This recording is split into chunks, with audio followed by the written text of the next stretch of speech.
Hi, welcome to what is technically my second library haul of March, but also kind of technically the first library haul of April. I don't know when this is coming out, but I did get all of these books in March, and this will be coming out before my March wrap-up because I haven't finished reading for March yet.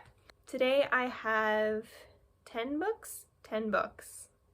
I think 1, 2, 3, 4, 5, 6, 7, 8, 9, 10. It feels like more than that, but it is only 10 books.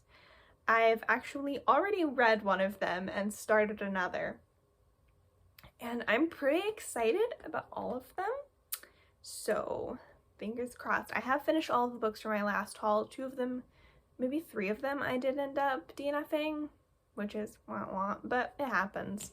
So first and foremost, we have The Cruel Prince by Holly Black, which I am several years late to by this point, but maybe not several, but at least a few years late to at this point. I am not really sure why I avoided it so staunchly. I think part of it is that things with a lot of hype kind of turn me off, and so I avoided it for a while, but a really good friend of mine whose taste I really trust read the whole series and loved it and said that it had some very similar elements to a favorite series of mine, the Queen's Thief series, and yeah, the main romance in this series, I've now read this one and the second one, does have a lot of similarities to the main romance in the Queen's Thief series. But this book's premise, it basically follows one of 3 sisters who are stolen away to Fairy and how they get caught up in the court and the machinations,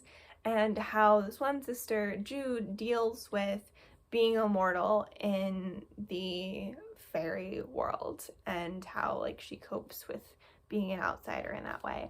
And I loved it. I loved it. It was so good. Next we have Redemptor by Jordan Ifueko. I've already started this book months ago, honestly. I haven't read much further than I was months ago. I loved Raybearer, and I expect to really love Redemptor too. I just couldn't really get into it the first time, and I'm having a little bit of trouble this time too, but I'm hoping once I finish the Folk of the Air series, my brain will let me finish this, because I love the magic system, I love the characters, and I'm really hoping for some extra development of the side characters in this one, because I felt like we didn't really get a lot of the council members and Raybearer, and so I'm really excited to hopefully see more of Tarisai's council siblings in this book. Next we have A Peculiar Peril by Jeff Vandermeer, and I'll be perfectly honest with you folks, this was not a book I put on hold. This is not a book I have ever looked at before I picked it up off of the table at the library because it looks cool, and it's written by Jeff Vandermeer, whose writing I generally trust. But I have now read the inside flap, and it appears to be about a guy inheriting his grandfather's estate, or I guess like he's set to inherit it if he can catalog its contents, and then he and his friends find a connection to an alternate Earth where Aleister Crowley has gathered a lot of power, and it sounds really interesting. I'm really intrigued. Also, it's a chunker, and I do like a big, thick book. I actually have 3 pretty big, thick books in my stack today. Next, we have The Thinking Woman's Guide to Real Magic by Emily Croy Baker. I know I have picked this book up before. I know I have picked it up before. I know I've read part of it, but I don't remember anything about it, and the premise doesn't seem familiar to me. So I am, to be quite frank with you, bewildered. But it's been a couple of years since I picked it up. The premise is basically this woman is bored at her friend's wedding and ends up being stolen away into Fae by a fairy woman and her child, I believe, and things just kind of get out of hand from there. And I love stories about people being stolen away by the Fae and people having to learn to cope with the magical world and all of the complications that brings. So I'm hoping that I'll really enjoy it. Next we have A Snake Falls to Earth by Darcy Little Badger.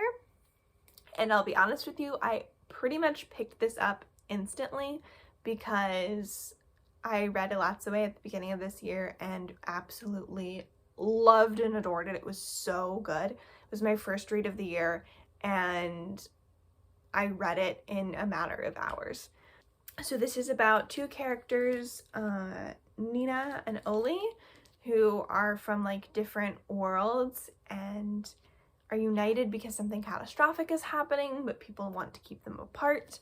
And I'm obsessed with the cover. I'm super excited to read it. I really think that one will be a good read.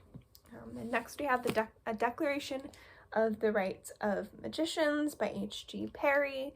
This I picked up purely because several friends whose taste I really trust really enjoyed it.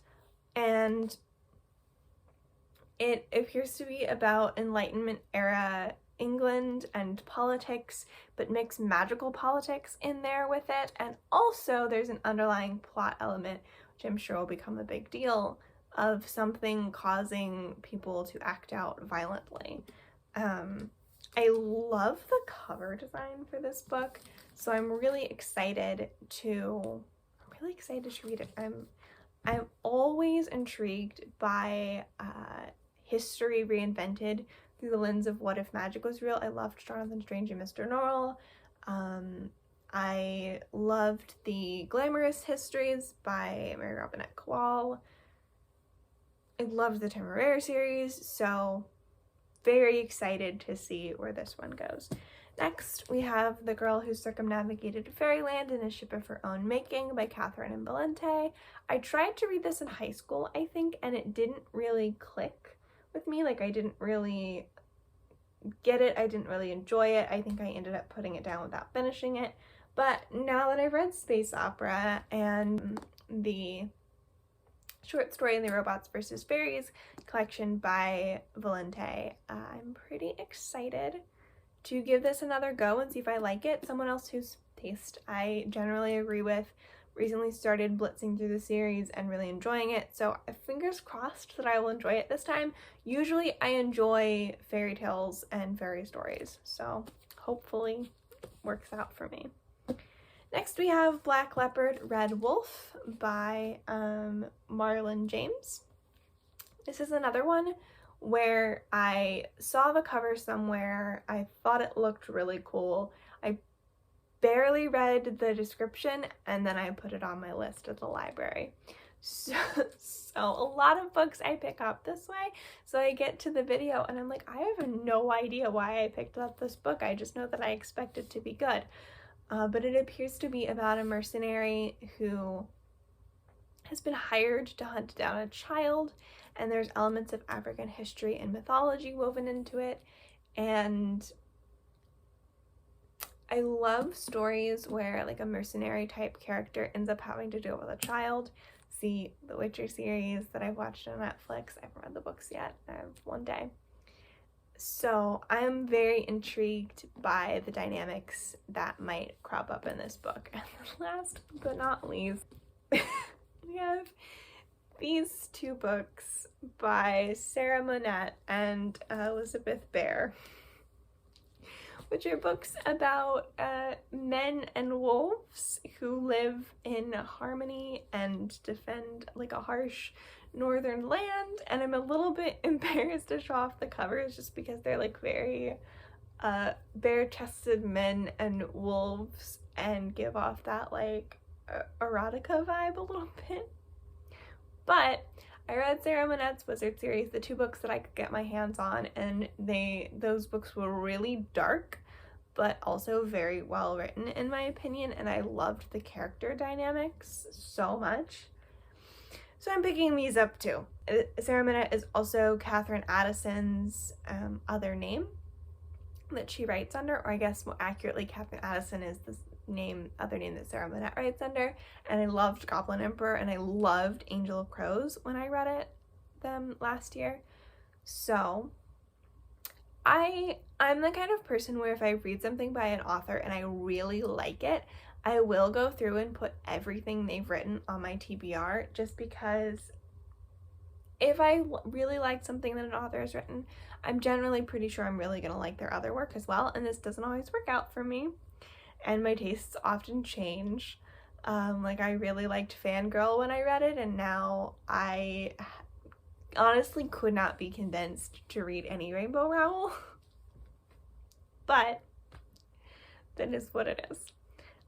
Thank you for joining me for this second haul video. I had a lot of fun with it, and I'm really looking forward to making my March wrap-up video. I've read 12 books already this month. I might read as many as 15 or 14, so it's gonna be a long one. Brace yourselves, but I am really excited to put that out. In theory, it's coming out after this video. I assume it will be. Thank you for joining me. Like, subscribe, leave a comment, all of those things that I'm supposed to tell you to do at the end of a YouTube video. Let me know if you've read any of these books and if you liked them. And yeah, thanks for watching.